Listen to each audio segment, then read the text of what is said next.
El objetivo de este ciclo es básicamente conversar con algunos invitados sobre modos en que se ha dialogado, sobre todo en época contemporánea, con la historia antigua, concretamente con lo que, aún quizás de un modo algo precario, llamamos todavía el Antiguo Oriente. La idea es dialogar sobre usos, aproximaciones, apropiaciones que se han hecho en prácticas o discursos contemporáneos, ya sea del ámbito intelectual, artístico, político, religioso, de eventos del pasado, de personajes históricos, de producciones estéticas o narrativas, de traducción, de tradiciones. Y hoy en particular vamos a hablar sobre usos políticos y culturales de la historia y la literatura antiguas en la India contemporánea. Básicamente cuando uno piensa en la India antigua se le vienen a la mente dos grandes escenarios. Uno es el que tiene que ver con la civilización del Valle del Indo, ¿no? Estos indicios de estructuras urbanas, posibles pautas de estatalidad que se documentan a partir de mediados del tercer milenio antes de nuestra era, en lo que es en realidad hoy Pakistán, Mohenjo-Daro, Harappa, etcétera. Y por otro lado, el otro macroescenario que a uno se le puede ocurrir es lo que se da a partir de lo que a veces se llama el periodo védico, ¿no? Estos indicios de lo que pudo haber sido los orígenes de la composición de los Vedas, de estos textos rituales y religiosos, presumiblemente a partir de mediados del segundo milenio antes de nuestra era, más allá de que serían elaboraciones orales que posteriormente fueron pasadas por escrito, a lo largo de fases bastante largas. Eh, y, digamos, este periodo védico se asocia con fases subsiguientes, ¿no? Básicamente es un periodo de importancia porque en cierto modo los Vedas estarían un poco en el origen de lo que pasaría a ser en algún momento lo que llamamos el hinduismo.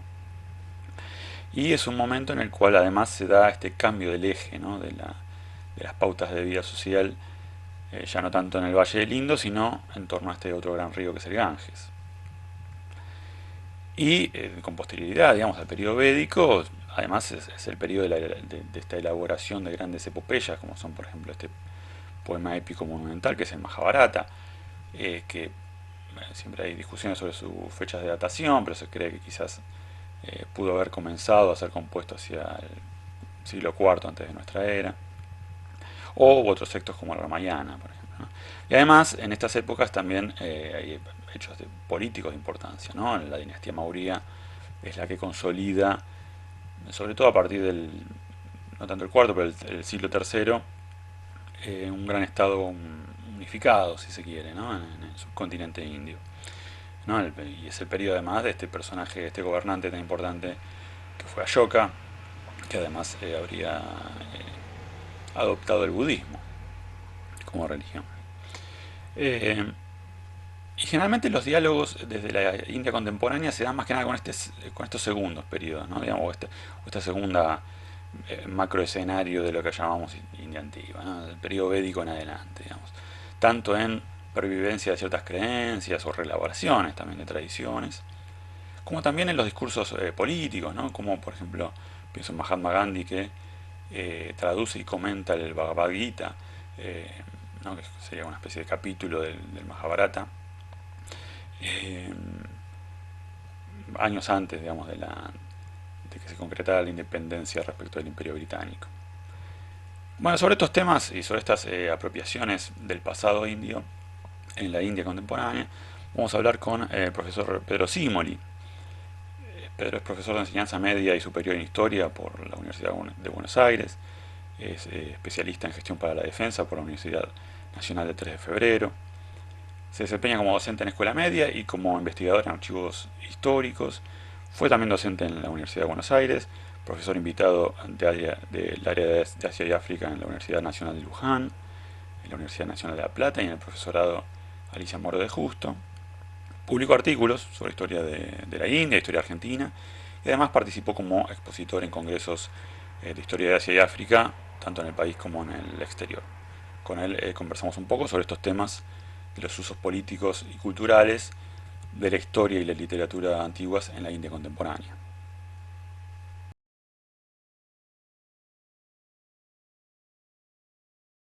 Pedro, bienvenido. Muchas gracias por acceder a participar de este ciclo.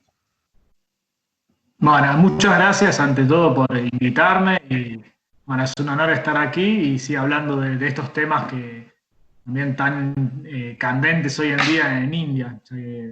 Hablamos del pasado en India, hoy en día está el gobierno de BJP, de Modi, o sea, en los diarios sí se puede hablar mucho, creo, ojalá que sea un aporte esta charla. Sí, sin duda, sin duda. Y de hecho, bueno, quisiera ya comenzar así un poco con una pregunta que justamente repercute con esta problemática de pasado-presente. Hay una casa editorial que se llama Mar Chitrakata. Quizás yo tenga algunas dificultades para pronunciar algunos términos porque no me dedico a estos temas, sabrán disculparme. Pero esta editorial, fundada en 1967, produce historietas sobre todo de temática histórica y vinculada con narrativas épicas antiguas, a veces modernas también, pero donde hay algo bastante notable en términos de los usos, digamos, de la cultura popular, de la construcción, conectado con el mundo contemporáneo. Entonces la pregunta que yo te quería hacer es justamente sobre esto, ¿no? ¿Qué nos dice este tipo de producción cultural sobre la relación de la sociedad india del presente con su pasado, sobre todo el pasado antiguo, y qué rol juega la cultura popular, historietas, cine, televisión en estas cuestiones? Bueno, realmente la cultura india hoy en día sigue siendo una cultura muy oral, ¿sí? Donde podemos encontrar medios escritos como diarios, bueno, revistas, libros, mismo, bueno, redes sociales también, pero los autores siempre hablan, digamos, distintos autores siguen siendo, digamos, habla de este subcontinente, la oralidad juega una parte central. De ahí la importancia de las historietas, del cine, o sea, de todo lo que sea más icónico, imágenes, visual, tiene una preeminencia mucho mayor. Sobre todo es una sociedad donde nosotros podemos decir el boca en boca digamos, juega mucho, digamos, tiene mucho que ver. De algún modo me hace acordar como este historiador Alessandro Portelli de Historia Oral, él decía, bueno, la escritura también está muy embebida, por así decir, de lo oral. Y eso es muy cierto en India. Aparte, no hay que olvidarse que es una sociedad donde gran parte de su población, por ahí una minoría muy significativa, es analfabeta. O está alfabetizada, pero bastante laxo el concepto de alfabetización. Mm. O sea, tanto las historietas como el cine tienen muchísimo que ver. Y la televisión, ¿sí? Pero ya hace varias décadas en India, tuvo también y ha tenido, y seguro, digamos, desde bueno, otras plataformas hoy en día con las redes sociales, en fin, con Internet, va a tener un despegue mucho mayor, que es lo que uno puede observar. Sobre todo después de la década del 90 del siglo XX, donde se liberalizó bastante la economía de India y entraron muchos adelantos tecnológicos. Y a su vez, muchas películas indias o producciones indias pudieron ir hacia otras partes del mundo. Eh, lo que podemos observar también en su cultura es, desde ya hay una preeminencia de temas mitológicos, históricos, religiosos, pero sigue habiendo todavía muchos clichés coloniales, muchos estereotipos que dejó este imaginario colonial. Por ejemplo, la diferencia, como una rivalidad acérrima entre hindúes y musulmanes. En el caso de su cine, bueno, sepan que hoy en día la India es uno de los primeros países a nivel de producción del mundo. Hubo años que fue el primero, otros años que fue el segundo. Está ahí disputándose cabeza a cabeza. Y si bien su cine comenzó durante el gobierno colonial, ya poco después de la independencia se ubicó, por así decir, en el top 10 de cantidad de películas producidas. Y bueno, varios periodistas, incluso occidentales o bien indios, siempre dicen que su cine y sus historietas tienen como un rol muy fuerte con la sociedad. O sea, logran dialogar de la misma manera que la religión dialoga con sus fieles. ¿Por qué digo esto? Bueno, tenemos tanto un cine que nosotros aquí en Argentina le pongo comillas, le diríamos pochoclero, que es un cine de consumo masivo, de grandes estrellas, si querés, más orientado a la taquilla, pero de superproducciones, o no, pero más de los efectos especiales, y otro cine más de autor. De hecho, un director de cine indio, Rey, el apellido, este director sería como el Kurosawa indio, ponele, si querés, o el Alfred Hitchcock indio. O sea, hay películas más de culto, películas más de autor que conviven con un cine más masivo. Y sin duda también Bollywood. Bollywood por Bombay, como si fuera el Hollywood indio. Hoy se llama Mumbai la ciudad, y ahí están los estudios principales de cine de India. Y otras ciudades que con estudios de cine secundarios, por así decirlo, son Chennai, que en la época colonial se llamaba Madrás, en el sur del país, y Bangalore. Bueno, y con respecto a las series de televisión, no tanto hoy en día con Netflix, también incluso podemos ver series sobre India, pero ya en la década del 80 se hicieron muy, pero muy famosas cierto tipo de series de televisión. Por ejemplo, la del Mahabharata, esta gran epopeya india que, bueno, tiene siglos y siglos de antigüedad, que fue primero de boca en boca, pero luego escrito en distintos idiomas, del sánscrito pasó a otros idiomas, pero la serie de televisión en los 80, literalmente, los indios, digamos, se paralizaba la India. Era una serie de casi 80 capítulos, incluso, bueno, una autora norteamericana, Nussbaum, una filósofa, dijo, en una de sus estancias en India le sorprendió como que era hasta un rito enfrente de la televisión para mucha gente. Tomaban, digamos, hasta ese nivel, a un cierto sector de la población. De hecho, vos sabés que en India las estrellas de cine muchas veces se logran hasta candidatear como políticos, como ya gobernadores de estado, como senadores, como diputados, alcaldes, y en ocasiones ganan, ¿sí? Pero todo, bueno, hay un debate en India, porque ¿quién los vota? ¿Qué? Las masas analfabetas, la clase media, un poco y un poco, o sea, tuvieron apoyo electoral masivo, pero Claro, también desde... uno se preguntaría, ¿los votan por ser actores o por los personajes que representan?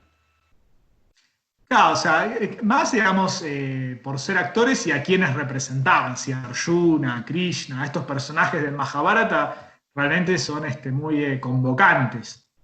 Y tampoco hay que olvidarse, bueno, de alguna manera hay como un vínculo entre el hinduismo, entre la deidad y sus fieles, como con las estrellas del cine y sus consumidores. ¿Sí? De alguna manera, una analogía en ese punto hubo. Creo que la cultura de la India hoy, y esta cultura fuertemente oral e influenciada por las imágenes, tiene todavía mucho de religioso, de rito, de místico, y como una continuidad, eso digamos, es una continuidad con el elemento religioso. Claro, bueno, yo justamente otra pregunta que quizás te quisiera hacer es precisamente cómo operan las antiguas creencias, sobre todo aquellas que tienen que ver con los textos védicos o mismo los textos épicos o epopeyas, en la religiosidad contemporánea, más allá de esta situación más concreta que recién comentabas, e incluso desde cuándo o cómo el Mahabharata, que es efectivamente un texto antiguo, se convirtió en esta gran épica o epopeya nacional de la India, ¿no? Y si es que efectivamente sigue siéndolo. Sí, o sea, tanto el Mahabharata como el Ramayana son así las dos grandes epopeyas de la cultura india, que son mucho más extensas incluso que la Ilíada, que la Odisea. O sea, hasta a una persona que no es de India le sorprendería eso. Primero, su extensión. Y segundo, que en India, sobre todo en este complejo que nosotros llamamos hinduismo, por así decir, sus orígenes los podemos rastrear en el vedismo, en el brahmanismo, luego el hinduismo. El hinduismo habla de dos tipos de literatura, como la Shruti y la Smriti, en sánscrito. Shruti viene de audición. O sea, así como nosotros para la Biblia, para el cristianismo es la Sagrada Escritura, las Sagradas Escrituras en India sería la Sagrada Audición. Ahí encontramos a los Vedas, a las Upanishads también, y de alguna manera, digamos, estos son los Upanishads, los Vedas, pero la Shruti, digamos, tiene que ver con eso, algo sagrado. Sorprendentemente, el Mahabharata para el brahmanismo no sería algo sagrado. Si tiene algo más que ver con smriti, que es un verbo del sánscrito, digamos, viene de un verbo en sánscrito que significa recordar. Como es algo que hicieron los seres humanos que debe ser guardado en la memoria. La Shruti se apela como divina, como que vino por inspiración divina.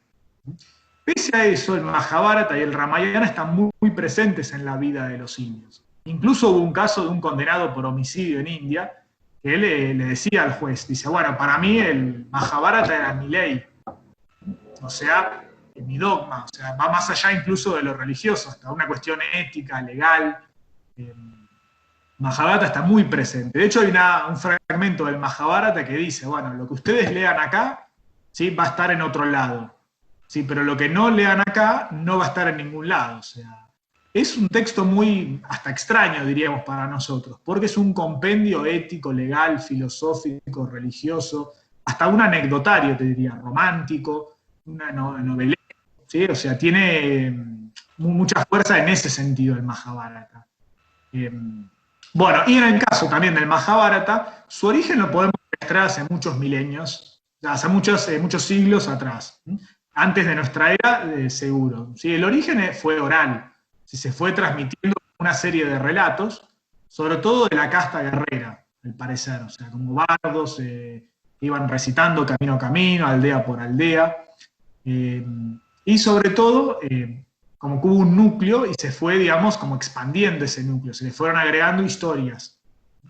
Pero más adelante, lo que podemos observar con este Mahabharata que fue empezándose a poner por escrito. Los textos indios es muy difícil datarlos, o sea, es muy difícil la datación, porque lo hizo una escuela de poetas o lo hizo tal persona y siempre, o otras personas, pero firmaban siempre como el mismo, en general. O sea, es muy difícil datar de cuándo es el texto, de cuándo es el agregado, de cuándo fue el núcleo. Sabemos sí que se pusieron por escrito mucho después y fueron muy reelaborados. Incluso el Mahabharata circula mucho no en sánscrito, sino en lenguas locales. Sí, para la época de las conquistas musulmanas, siglo XIV, XV, sobre todo hablamos después de Cristo, obviamente, ya los Mahabharata estaba en sánscrito. Y el emperador Akbar ordenó su traducción al persa. Y luego los británicos ordenaron su traducción al inglés. Eso en el caso del Mahabharata, que tiene más de 100.000 estrofas, o sea, es muy extenso. ¿Y de qué nos habla el Mahabharata? ¿Por qué es tan importante entre los indios? Porque, bueno, India, ¿cómo se dice la India para los indios? Bharat. Nosotros decimos la India, ellos sería Bharat. Y el Mahabharata es justamente la historia de esta gran familia legendaria, los Bharatas, ¿sí? Como este antiguo, digamos, linaje indio. Se dice que un sabio fue el que lo escribió, lo que sabemos que hubo, como te digo, muchos autores. Pero es la lucha entre dos primos, o sea, entre dos familias, como entre dos linajes de primos, de la misma familia que eran los Bharatas. ¿Sí? Los Pándavas de un lado y los Kauravas del otro. Bueno, y en este conflicto, en esta lucha, nos vamos a encontrar con dioses, con hombres, con, digamos, incluso muchas partes. Nos damos cuenta que fue recopilado por eso, que fue un trabajo de compilación. Aquí una de las partes es la Bhagavad Gita, ¿sí? Que es muy conocida. Es una parte en origen del Mahabharata. ¿Sí? Tal vez es más conocida e importante, si se quiere, pero el Mahabharata... Sí. Incluso Dumézil rastreaba, bueno, elementos de las ideología movilizada en los Vedas, articuladas en el Mahabharata a través de reconfiguraciones más humanas, digamos, ¿no? De divinidades, funciones. Claro, es un texto muy completo, filosófico, religioso, legal, ético, como te digo, digamos, incluye una amplia gama. Sí, porque tiene mucho que ver con lo que es el hinduismo, porque de repente cada escuela o cada secta o incluso cada hindú lo tomó, lo interpretó por su lado. Cuento esto porque algunos se preguntan si realmente el hinduismo es una religión. Y uno dice, bueno, ¿qué era? ¿Qué encontraron los británicos allí?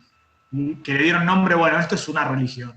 La primera dificultad de estos administradores británicos fue, primero, la variedad regional dentro del hinduismo. si bien es la religión mayoritaria del subcontinente, eh, realmente para el hinduismo no hay un centro, no hay un sumo pontífice como para los católicos o incluso para los protestantes, que bueno, hay obispos en algunos cultos protestantes. O sea, la dispersión del hinduismo es fuertísima. Tiene grandes tendencias como centrífugas. O sea, hay más de 6 escuelas, hay 6 escuelas ortodoxas y una miríada de sectas, de cultos, de actos de devoción popular. Sí, entonces no hay un libro, o sea, no hay que decir, bueno, este es el libro sagrado de los hindúes. Hay muchísimos libros. Se fueron haciendo a lo largo de los siglos. Y por ahí en tal región de la India se lo conoce, o en tal otra no. Por ejemplo, el Ramayana, para un sector de los hindúes Rama era un dios, para otro no, era el héroe de esta epopeya ramayana, o sea, no tenía el mismo, digamos, nivel. O sea, te doy hasta un ejemplo burdo, si querés, para llevarlo hasta ese nivel. Sí. Amartya Sen dice, bueno, más que un crisol, el hinduismo es como hacer una ensalada. Imagínense poner atún, huevo, lechuga, tomate, o sea, hay de todo, vegetales, verduras, peces, carne, huevo. O sea, porque muchas veces hasta el hinduismo es contradictorio en sí mismo.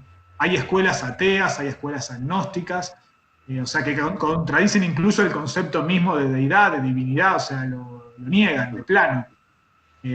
Otras que se acercan más al budismo mahayana, otras que, digamos, sí, el politeísmo hindú, pero hay una gran diferencia. O sea, y bueno, incluso no te hablo solo de la vida cotidiana para los hindúes, ¿sí? Mahabharata, este texto que a pesar de ser en Smriti, como dicen los brahmanes, está muy presente en su vida cotidiana, sino también hasta a nivel político, diríamos. Y porque la potencia nuclear, India es un país que tiene potencia nuclear, hasta hubo varios científicos que se inspiraron en el Mahabharata y en el Ramayana a la hora de desarrollar en 1999, cuando hubo explosiones nucleares en India, una justificación con el Mahabharata. En un momento el Mahabharata habla de armas especiales, no destrucción masiva, pero un arma que hizo explotar 1000 soles. ¿Sí? O sea, nuevamente se retomó esa antigua India, ¿no? Esa antigua India, esos antiguos dioses, antiguos preceptos, ¿no? Y otra pregunta que supongo que cruza bastante el pasado y el presente, tiene que ver con las castas, ¿no? Que a pesar de que en algunos aspectos entiendo que fueron abolidos legalmente, otros quizás reglamentados, ya nos contarás, pero como sistema entiendo que permanece a grandes rasgos en la sociedad india. Entonces mi pregunta sería, primero esto, si esto efectivamente es así, y si tiene que ver con la conservación de ciertas creencias religiosas antiguas o con ciertas justificaciones que se den a partir del recurso a literaturas o textos o creencias. Claro, sí, o sea, lo que, digamos, uno conoce de las castas es típico en India, decir, bueno, las castas son castas, ¿qué son las castas? Bueno, mira, para contestar a esas preguntas hay un clásico autor, Panikar, que era un académico indio muy famoso, ¿sí? Y también Paniker, que ese es otro.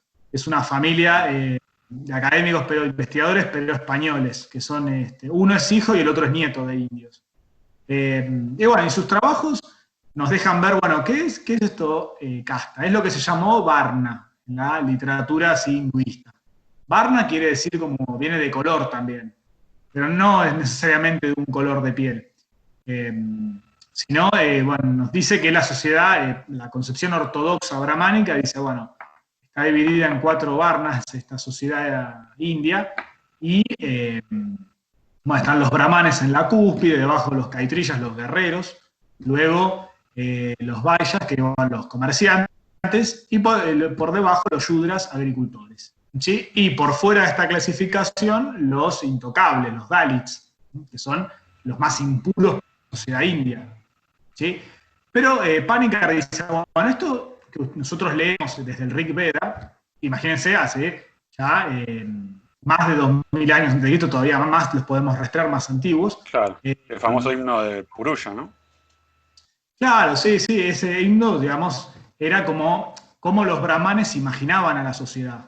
De alguna manera, los que cruzamos historia medieval, leemos la teoría de los tres órdenes. No es que existía la teoría de los tres órdenes, sino que estaban los que luchaban, los que rezaban, los que mantenían a los otros dos órdenes. Eso, digamos, era una visión ideal de la sociedad. No significa que haya sido así.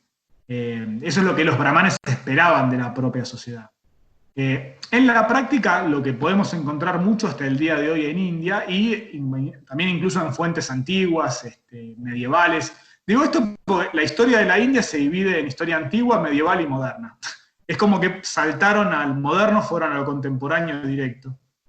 Medieval, la parte islámica, a partir del siglo XV, luego la parte moderna con los británicos, bueno, actualmente, y la parte antigua, el pasado hindú. Brahman, el vedismo, el brahmanismo, el hinduismo, esta línea que va continuando hasta hoy, que es su descendiente es el hinduismo. Bueno, y ahí es el tema, lo que se traduce como subcastas. Yati se escribe, con J, Jati. Estas yatis son como el verdadero alma de las castas para la sociedad india. Sí, son miles hay. Solo de los brahmanes hay más de 1800 yatis. Y varía mucho a nivel regional, o si es zona rural o zona urbana. De hecho, ahí está el gran kid. Y si uno empieza a leer en literatura, digamos, antigua, los reyes hindúes, los antiguos reyes, muchos eran de otro varna, no del brahmanes. O eran guerreros, vaishas, o eran shudras, o sea... Sí, incluso algunos proponen llamarle casta solamente a los jati y a los varnas por ahí a veces le dan otros. No, hay como un tema ahí con las traducciones, ¿no? De qué Sí, casta. sí. Yo una vez leí que no está mal decir subcastas, por ejemplo. Ujú. Como que de alguna manera, claro, digamos, es polémico si existe o no. O sea, sí, de repente, sí, desde ya existe. Hasta el día de hoy en India. Pero es un sistema dinámico, complejo, ¿sí? Pues, ¿de dónde salió esa idea que los hindúes se dividían en cuatro castas, que eran solo de los hindúes, que eran fijas, inmóviles? Una vez más tenemos a la literatura colonial. ¿Sí? O sea, Banerjee, Ishita Banerjee, que es una historiadora india que vive en México, tiene trabajos muy interesantes con respecto a ello. En el caso, bueno, de los británicos, no es que inventaron las castas, no es que los británicos dijeron, bueno, ahora vamos, no, sino que a través de los censos, a través de la creación de un ejército indo-británico y de toda su administración, motorizaron una especie de, fueron moldeando, como tomar arcilla que ya estaba hecha, pero la vamos a moldear distinto. Entonces, claro, dijeron, el hinduismo es su religión y esto es las castas. Entonces, ¿con quién hablaron? ¿Sí? Porque recuerdo una vez al estudiar historia, bueno, lo vemos en el Antiguo Oriente, no, pero en historia de Asia y África contemporánea, siempre se habló de un colaborador interno para el colonialismo y para el imperialismo. En este caso fueron los brahmanes. Y muchos brahmanes, claro, colaboraron con los británicos en el siglo XVIII, principios del XIX, y tradujeron textos antiguos al inglés, y de alguna manera los británicos privilegiaron la interpretación que los brahmanes daban de la sociedad india. ¿Sí? Yo, por ejemplo, en la pregunta anterior te hablaba del Mahabharata, como a pesar de que los brahmanes digan que no es sagrado, para la sociedad india sí muchas veces es sagrado. Y lo mismo pasa con los yatis. O sea, una cosa es el deber ser del texto religioso legal y otra cosa lo que está pasando realmente. Pero como una especie de asociación entre administradores, funcionarios británicos, sobre todo de la Compañía Inglesa de Indias Orientales, en la etapa anterior de la corona británica, cuando fue propia una colonia formal. Entonces, claro, los británicos tomaron estos informes de los brahmanes y empezaban a hacer censos en India. Es decir, bueno, ¿usted qué es? Brahman, Kaitriya, guerrero, Vaishya, Shudra, Dalit, ¿qué sería usted? Se empezó como a fosilizar y a inmovilizar. Y los brahmanes, la cúspide, que no siempre habían sido la cúspide del sistema de castas. ¿Sí? Y aquí te tomo autores como Marx, como Weber, como Durkheim, como Louis Dumont, autores europeos de fin de siglo XIX, principios del XX, en el caso de Dumont y de Weber, que ellos tomaron y creyeron todo lo que decían los informes británicos. Recordemos Marx el modo de producción asiático, que decía que estas aldeas eran autosuficientes y no cambiaban y era inmóvil, y el capitalismo nunca hubiese surgido ahí. Y Dumont, que era un sociólogo francés, antropólogo francés, que él habló que el sistema de castas, lo más importante era la religión y la pureza, y la brahmanización, que los brahmanes eran la cúspide, y bueno, y que así operaba el sistema, era inmóvil, Sí, todas cosas que iban diciendo los británicos, porque también se lo fueron diciendo los brahmanes. Que el sistema Bueno, pero los Hatti, de todos modos, el punto de definición no es la cuestión de la pureza. tiene la pureza, pero Banerjee nos habla que hay varias coordenadas. Una es la religión, otras coordenadas la política, la sociedad, el mundo laboral. ¿Quién operan en estas yatis? O sea, no hay que quedarse solo con lo que dijo el colonialismo. ¿Sí? Y también el nacionalismo indio lo compró y mucho eso, ese discurso. Incluso un nacionalismo indio, el de más radical contra los británicos, como Tilak, que era un brahman, que hasta incluso defendió el terrorismo para luchar contra el colonialismo. Él defendió el sistema de castas.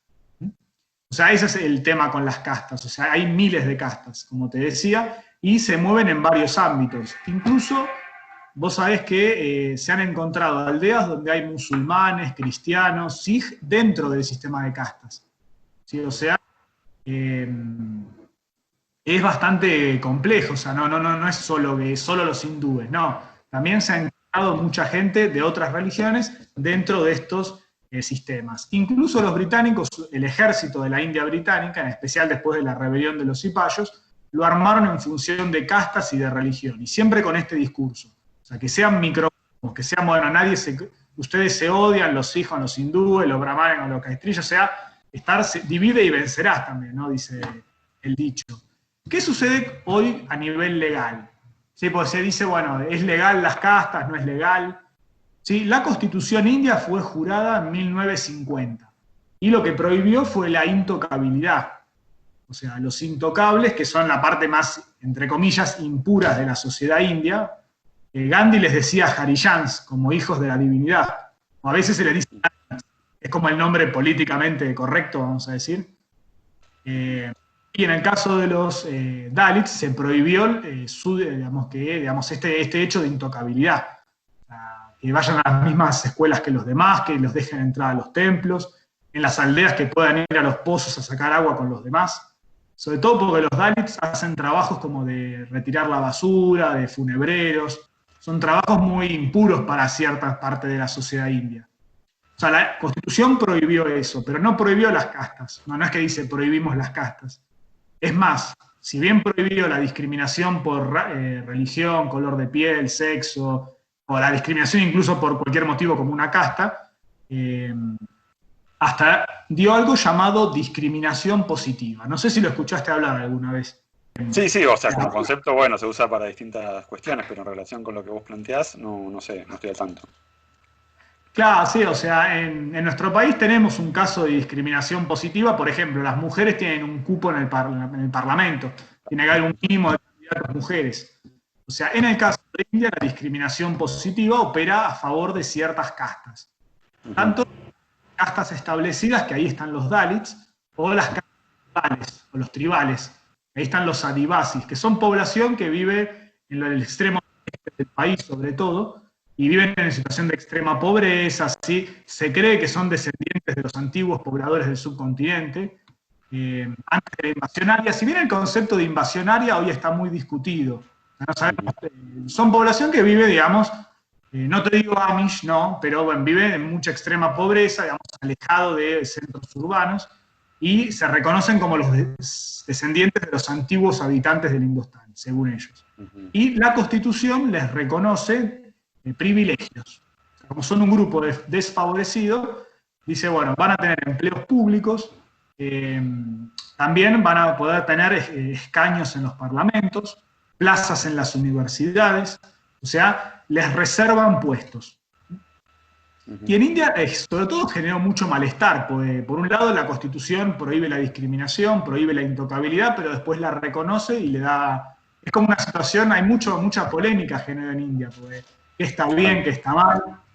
Incluso, sabes que un autor indio decía, bueno, en defensa, ¿no? Dice, la discriminación positiva es como un contraveneno. Dio ese ejemplo. Viste a veces cuando uno lo muerde una víbora, que no le pase a nadie, por favor, Sí, pero el antídoto, el contraveneno, se usa en base al veneno de la víbora, se hace un antídoto. Entonces dice, bueno, que el Estado dé un antídoto, regule este veneno, como tomar una gota de arsénico y quedar inmunizado. O sea, es bastante jugar con fuego también. ¿Y el Y concepto de democracia de castas de Perry Anderson tiene algo que ver con estas cuestiones o no? sí, sí, sí. Él lo usa, este historiador británico lo usa, y porque cada vez más, a diferencia de lo que pensaba Nehru, dice cada vez más las castas y la religión siguen siendo más y más importantes en India. ¿Sí? O sea, es una férrea democracia de castas, sobre todo en la arena electoral, porque cuando hay elecciones, bueno, hay alianzas entre partidos. El BJP que gobierna actualmente, que es bien de la derecha hindú, el nacionalismo hindú, de los brahmanes, hizo muchos pactos con partidos Dalits o con partidos de las OBC, que ahora te voy a explicar qué son las OBC. Ujú. Eh, o sea, hay constantemente un cálculo político, un cálculo electoral, empleos públicos, rédito. O sea, cada vez más en la mesa de decisión de la política están las castas. O sea, los yatis, diríamos nosotros. Y qué privilegios pueden tener o si les pueden dar para ingresar a tal empleo público o a tales fuerzas de seguridad o el acceso, digamos, a tal universidad.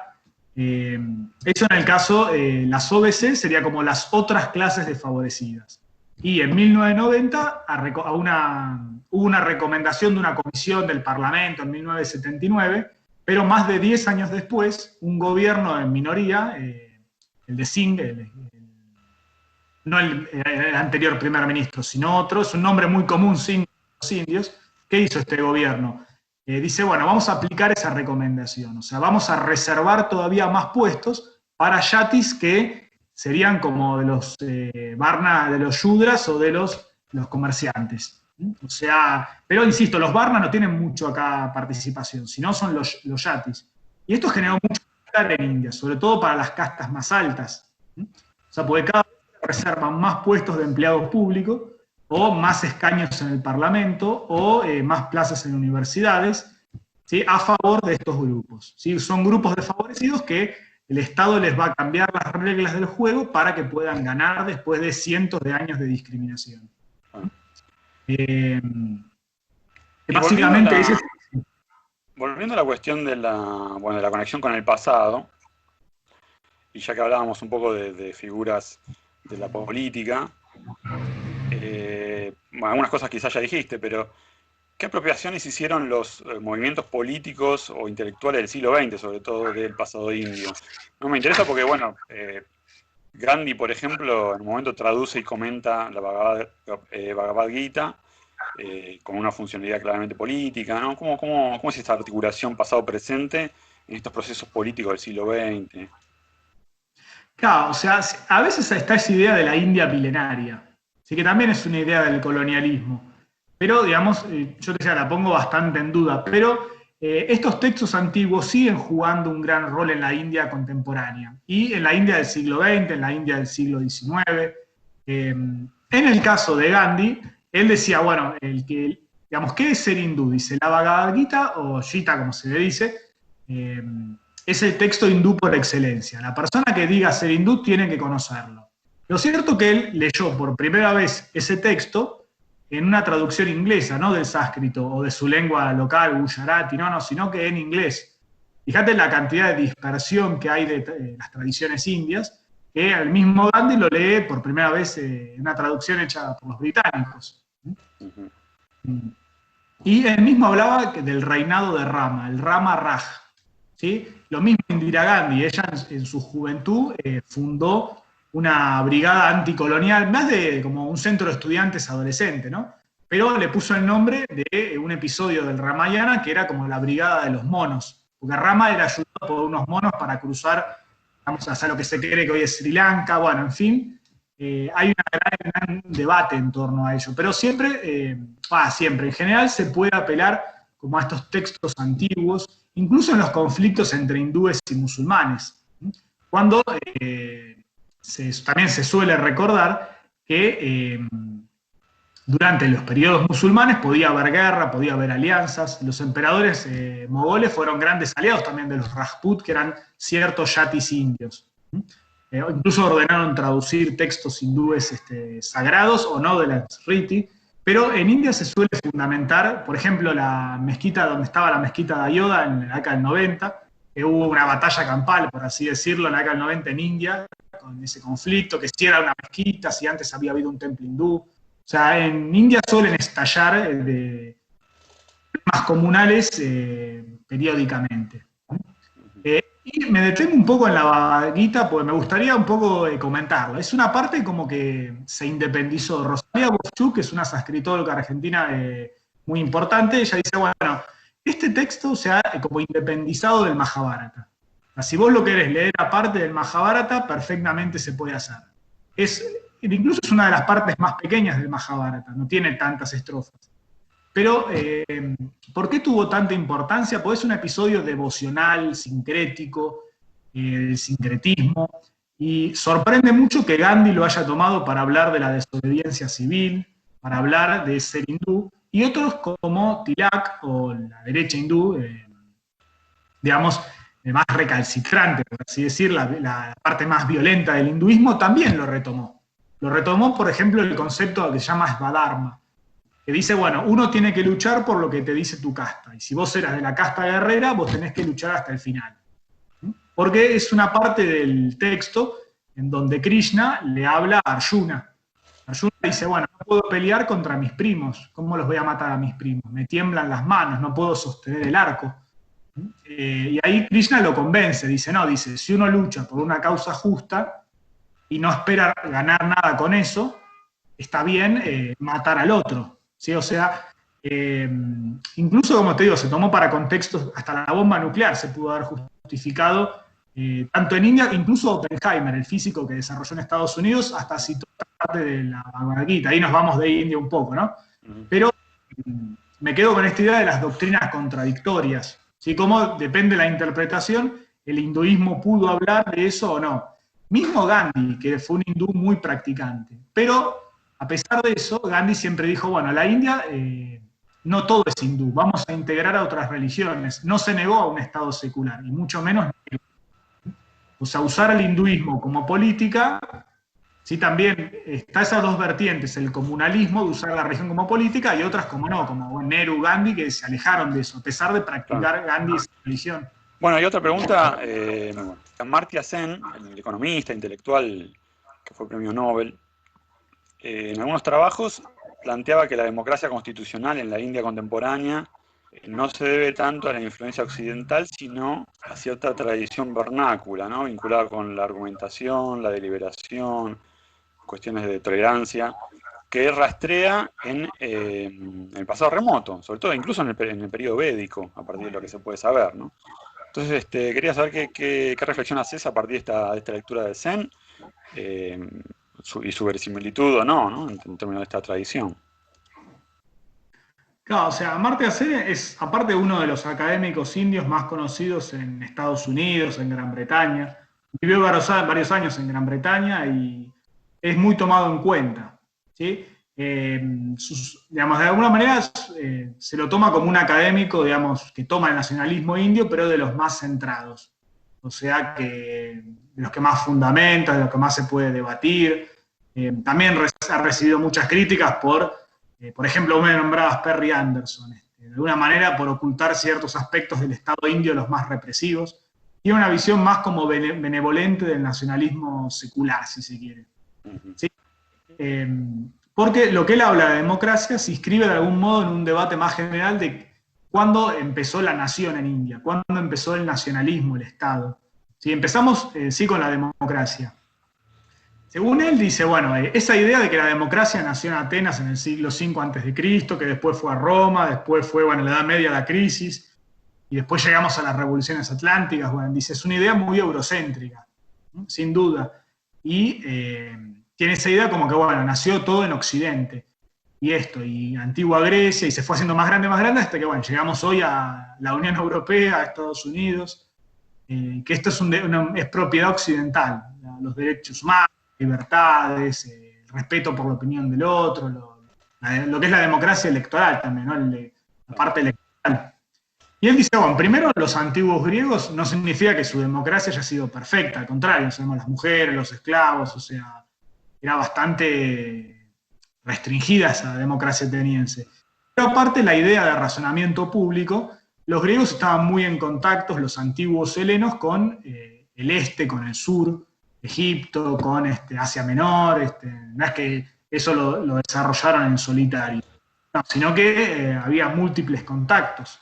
Y él dice, en Persia, en la antigua India, por ejemplo, el emperador Ashoka, que era budista, también se habló mucho del debate, del razonamiento público, esta estela de Ashoka donde dice, bueno, no estaban los derechos humanos del hombre, del ciudadano de la Revolución Francesa, no, obvio que no, pero ya había esta idea del respeto por los otros, que todos éramos iguales, cómo se puede debatir, hay ciertas ideas que él las rastrea, digamos, en otras latitudes, no en la antigua Grecia. ¿Sí? O sea, el budismo incluso también, el debate entre distintos cultos. Eso, incluso, ¿sabes qué? El gobierno municipal. O sea, a nivel municipal en Persia, en Irán, digamos, podía haber en el siglo también 5 a.C., 3 a.C., experiencias similares. No hacía falta solo eso. Y luego que, él dice, tienen una fascinación ciertos académicos occidentales con esta idea de que hay un occidente, hay un oriente. ¿Sí? Recuerdo el texto Atenea Negra de Bernal, ¿te acordás que Sí, sí. lo hemos se ha leído? O sea, de alguna manera dialoga con ese texto, lo podemos poner en diálogo. También habla de los musulmanes en India, Akbar, este emperador mogol que se indianizó, se asimiló. Y en Sukkot era lugar de debate de hindúes, de musulmanes, de jainas, de parsis, de gente de todas partes del reino. O sea, no hace falta ir a esa democracia ateniense. Aparte, él mismo dice, bueno, la democracia hoy en Estados Unidos, en el Reino Unido, es heredera de esa democracia ateniense. Él dice, también lo pone en duda. Como que el razonamiento, la conversación, una forma democrática de debatir se la puede encontrar en otras partes del mundo y en otro momento. Después el nacionalismo, él tiene una idea muy fuerte.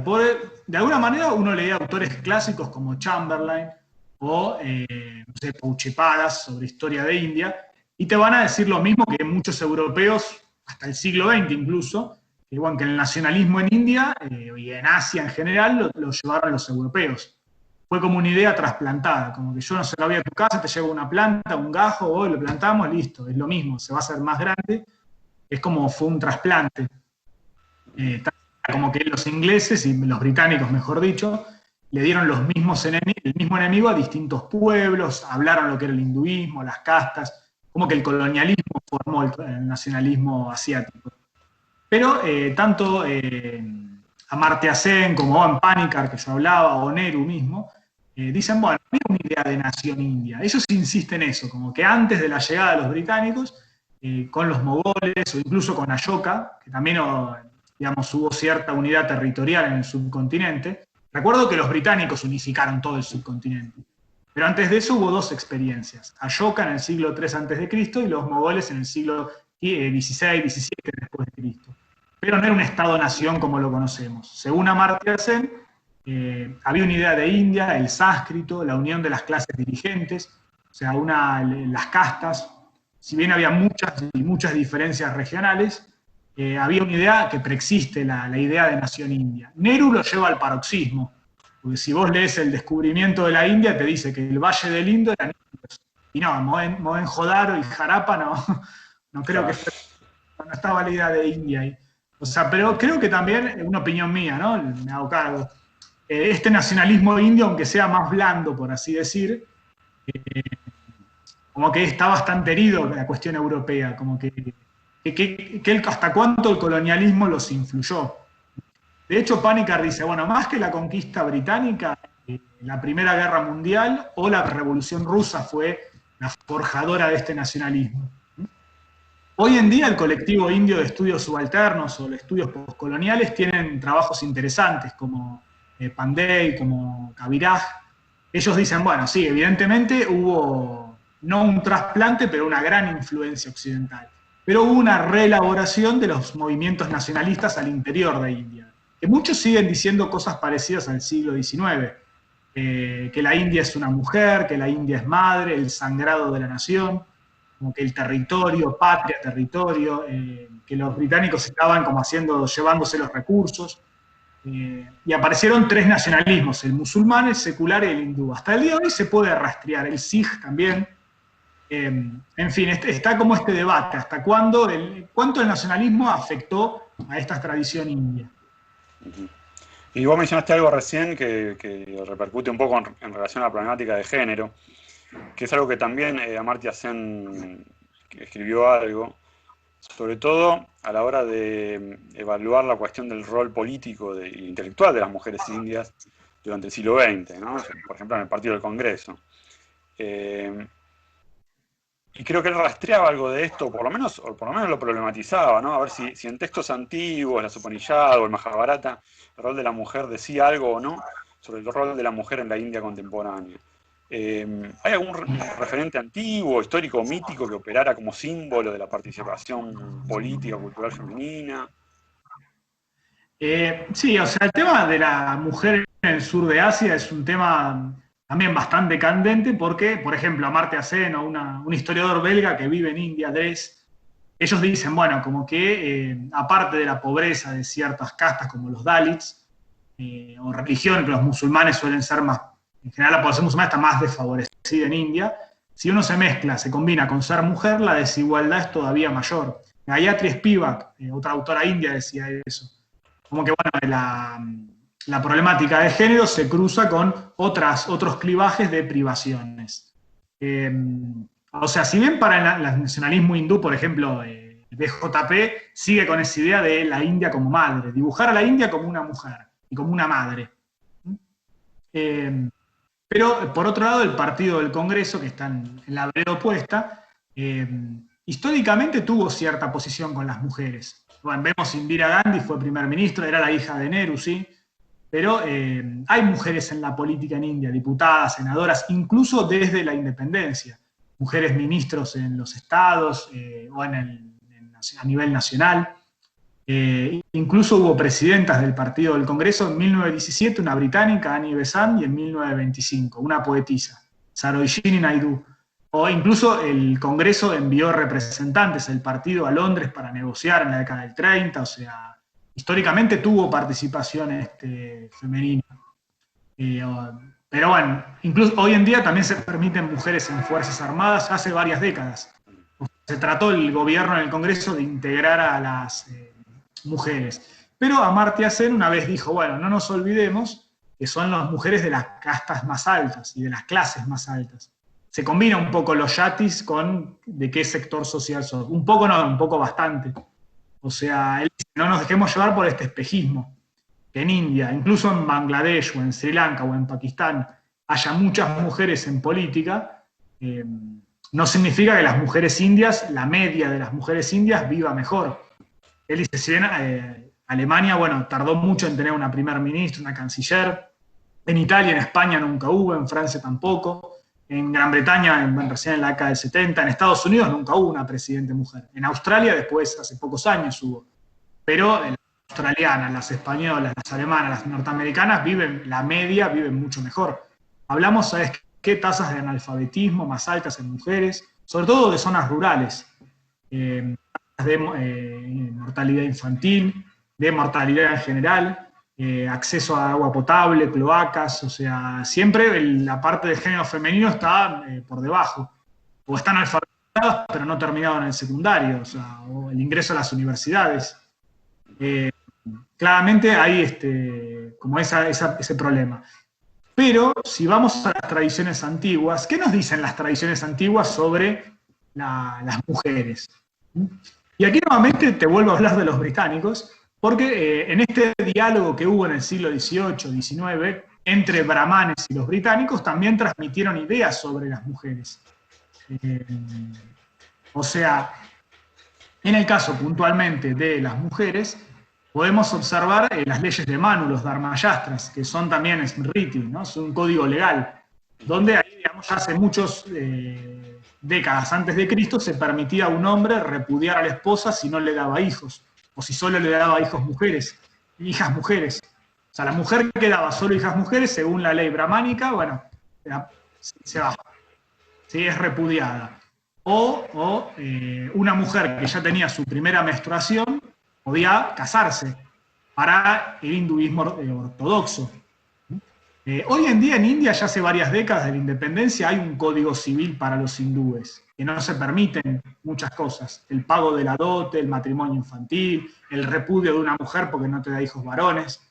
Pero muchos autores, por ejemplo, Nussbaum, esta historiadora norteamericana, filósofa, perdón, y distintos escritores, Metcalfe también, siempre señalan esto. En India las leyes mucho no se cumplen a favor del género. Es mucho una declaración de buenas intenciones. O sea, y estas tradiciones antiguas suelen citarse, como decir, bueno, pero no significa que todo el mundo las cumpla.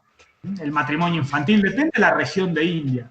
Según lo que yo te puedo decir, el sur de la India es más laxo, no es tan fuerte la influencia brahmánica. De hecho, hay un estado en el sur, que es Kerala, que era el antiguo principado de Travancore.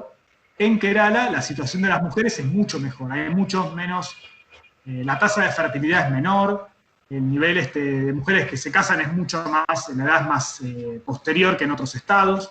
El analfabetismo, no hay diferencia entre hombre y mujer, pero sobre todo en el norte de la India, que le dicen el cow belt, el cinturón de la vaca, es el más, donde es más fuerte la presencia del BJP, de la derecha hindú, donde incluso arrasan en las elecciones. Y otro tema que quería hablarte respecto a esto de una mujer que solo da hijas mujeres. Hoy en día un problema candente en India es el aborto selectivo. O sea, gente que sabe el sexo de sus bebés, imagínate, gente de clase media o alta, pues tenés que acceder a un estudio que te sepa la ecografía, digamos. Eso se paga. Y muchas mujeres han abortado a fetos femeninos. En la época, antes que nosotros sepamos que el sexo del bebé, se denunció mucho, sobre todo en zonas de Rajasthan, el infanticidio femenino. El infanticidio femenino hablaba de eso, de matar una recién nacida por ser mujer, porque había que pagar la dote cuando se casara, las mujeres indias en general van a la casa del marido, pero eso te insisto, no es en todos lados así, sino más en zonas rurales que en zonas urbanas, más en el norte que en el sur de India, pero fueron costumbres que los británicos las pensaron como costumbres antiquísimas, milenarias, como si todo lo que dijeron los textos fuera verdad. Nos pasa a nosotros como en el occidente cristiano, no es que todo lo que se dice en la Biblia se va a cumplir, o todo lo que dice el catecismo, te doy esa comparación burda, si se quiere, con el catecismo de la Iglesia Católica. Y algo también, la quema de viudas. Uno se dedica a India y siempre se suele hablar que en la India se queman a las viudas. No hay ni un solo texto hinduista que hable o prescriba o obligue a quemar a una viuda en la hoguera de su marido. O sea, eso se hacía en ciertas zonas de Bengala, ciertos grupos yatis brahmánicos, pero que los británicos, sobre todo la Compañía Inglesa de Indias Orientales, cuando estaba en el gobierno, empezó a ver, dice, bueno, esta sociedad es una colección de supersticiones. Es una sociedad fanática, retrógrada, y claro, acá están los británicos que venimos a civilizar. Entonces, fíjense lo que hacen, fíjense lo que hace esta sociedad. Incluso si vos lees de Julio Verne, La Vuelta al Mundo en 80 días, ahí aparece un sati también, que es la quema de viudas. Pero fue muy publicitado, algo sumamente publicitado, denunciado, que tuvo mucho que ver con los textos brahmánicos y con la visión colonial, de que en la India, bueno, la situación es mala para las mujeres, es mala para esto. Si uno compara con Gran Bretaña en la misma época, siglo XIX, la situación de las mujeres no creo que haya sido muy distinta. No da mucho para. Un poco vos me decías también de esta problemática de género y textos antiguos. Fíjate que hasta qué punto los textos antiguos están en tensión y hay diversas interpretaciones que muchas veces se los critica. Por ejemplo, al Mahabharata. Si bien hay textos indios, yo te decía de Svadharma, que fundamenta el sistema de castas, lo justifica con este deber de casta, otras partes del Mahabharata no. Incluso hay una escena del Mahabharata donde un maestro le dice a su alumno, dice, yo al final no sé para qué las castas, ¿sí? Todos sentimos, todos tenemos problemas, todos sufrimos el hambre, más allá de nuestro yati. Pero aún hay grupos más radicales. ¿Sí? Yo te diría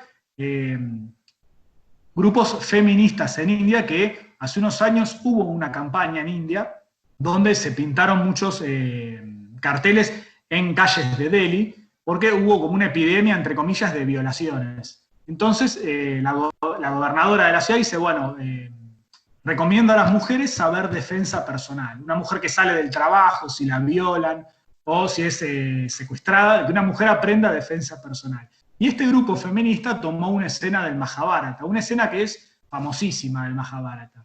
Porque estos hermanos, los Pandavas, los 5 hermanos se casaron con una misma mujer. Draupadi, un caso de poligamia. No, no poligamia, sino acá tenemos el caso inverso. Claro. ¿Y qué sucede? Parece que uno de sus maridos era tan jugador que perdió a los dados toda su casa, toda su fortuna, toda su familia, hasta su esposa la jugó a los dados, su mismo marido. Entonces, ¿qué pasó? Cuando la persona que gana los dados, sus rivales, sus parientes, quieren tomar el premio, Draupadi dice, ¿qué van a hacer? Me van a violar. Entonces le empieza a sacar el sari, esa vestimenta que usan las indias, esa vestimenta, y ella le pide a Krishna. Dice, bueno, voy a pedir por favor que me ayude, que no me violen. Entonces Krishna lo que hace es empezar a alargar el sari, le empiezan a sacar el sari, le empiezan a sacar el sari. Y la tela nunca terminaba. O sea, el dios le concede un sari infinito para que no la vean desnuda, no la violen. ¿Sí? No. Y este grupo feminista mostró esa imagen, el sari de Draupadi, y dice, bueno, no le pidas a los dioses. ¿Sí? O sea, aprendan defensa personal, o sea, que no, también hacer la denuncia ante un caso de violación. En India es común, a ver, depende, nuevamente insisto, Delhi está en el norte. Violaciones como en todas partes del mundo hay, lamentablemente en todos lados. Pero hay zonas de India más conflictivas que otras. Incluso vos sabés que en India el problema muchas veces de violencia doméstica es entre suegra y nuera, o entre cuñadas. Porque una mujer, la familia la casan, se comprometen a pagar la dote. Esto pasa mucho en familias de castas bajas. Se compromete a pagar la dote, si bien la Constitución india lo prohibió, y sobre todo la legislación india prohibió el pago de la dote. Igual esto se hace y se practica hasta hoy, por más que sea ilegal. Entonces la mujer va a la casa del marido, llega un punto que la familia de ella no puede pagar las cuotas, porque hasta en cuotas se hace, hasta incluso heladeras, electrodomésticos, algo trivial, si se dice. Y es ahí cuando la suegra y las cuñadas la rodean y o la queman viva o tuvo un accidente, literalmente, se produce, comillas, los accidentes. Pero te insisto, los textos antiguos yo creo que tienen mucho que ver, porque el pago de la dote se habla en textos antiguos. O sea, creo que estas costumbres perviven, ¿sí? En gran parte. Claro. Y bueno, ahora para no abusar de mucho más de tu tiempo, una última pregunta, pero muy breve, por ahí porque nos vamos un poquito del tema, es ¿qué reflexión puedes hacer sobre las apropiaciones occidentales? Justamente vos mencionabas a Julio Verne, ¿no? Las apropiaciones occidentales de la historia y la sociedad india, antigua o contemporánea, sobre todo en el ámbito de lo que es la creación literaria o la creación cinematográfica, ¿no? Siglo XIX, principio del siglo XX o a lo largo del siglo XX. ¿Qué reflexión puedes hacer respecto a ese tipo de apropiaciones culturales? Creo que hasta el día de hoy India sigue muy... La idea de India en América Latina, sobre todo hablamos de América Latina, también de Europa, si querés, Estados Unidos, sigue muy ligada a eso, a la idea de una India religiosa, mística, una India rural, digamos, a los textos antiguos indios. Por ejemplo, Borges era un fanático de la Bhagavad Gita, pero los textos antiguos indios y también otras cuestiones suelen siempre ver la parte mística, religiosa, las películas. Fíjate en Netflix, el libro de la selva o el libro de la selva original de Disney, siguen mucho con la idea de Rudyard Kipling. O sea, podemos ver que los británicos, de algún modo, como que muchas de las cosas que pensó su gobierno sobre India quedó en la nube. ¿Viste cuando dice queda algo en la nube? Y son ideas que uno retoma, uno vuelve a retomar. Indiana Jones y el Templo de la Perdición, Gunga Din. Hay muchas películas sobre India, el hombre que quería ser rey. Pero a mi entender queda siempre esa idea. Recuerdo cuando Sri Sri Ravi Shankar vino a Buenos Aires. Y, o sea, la gente se agolpaba, como dice, meditar, la meditación. O sea, si supieran que la India también es un país que tiene mucha violencia. Pero aparece la idea de meditación, de yoga. Yo creo que si uno le pregunta a la gente qué dice la calle sobre India, aún hasta el día de hoy nos vamos a quedar con esas imágenes. Claro, tal cual. Bueno, Pedro, te agradezco mucho el tiempo. La verdad que es interesantísimo. En realidad tendría 1000 preguntas más para hacer y te hubiera interrumpido mucho, pero no quería complicar mucho la conexión. Quizás en alguna otra ocasión haya tiempo para formular nuevas preguntas. Muchas gracias y bueno, será hasta la próxima. Bueno, no, muchas gracias por invitarme y ha sido realmente un gusto. Ojalá que también se repita y seguramente veré las próximas apariciones de otros investigadores. Buenísimo.